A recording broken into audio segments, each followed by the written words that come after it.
So the woman at the well, like Nicodemus, initially, he focused on the distractions. Both of them, they focused on the distractions.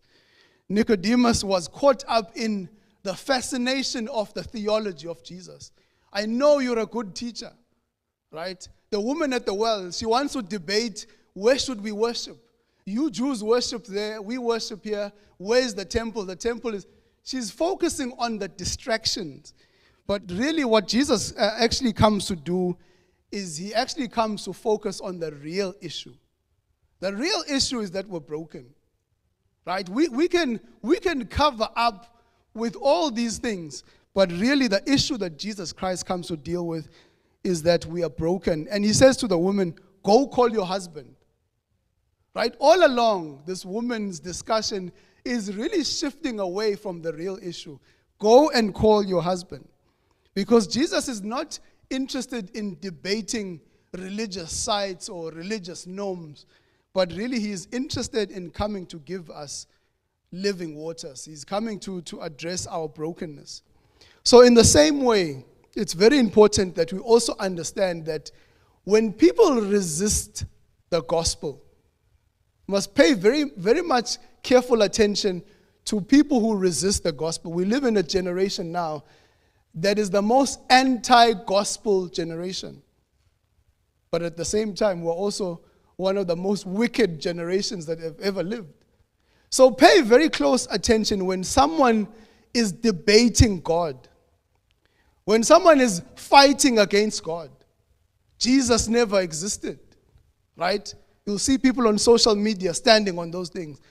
Jesus never existed because I don't want Jesus to exist.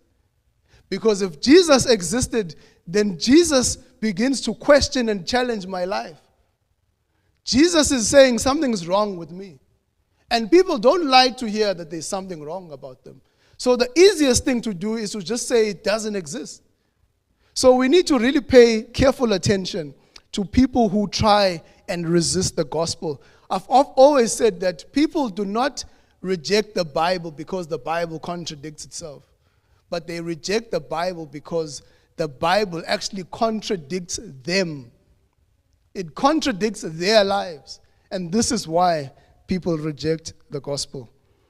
In John chapter 4, verse 10, Jesus says to the woman, if you knew the gift of God, if only people knew what God can do for them, if people only knew the grace that is available, because one of the reasons why people don't actually want to admit or face their sin is because they don't know what God is going to do.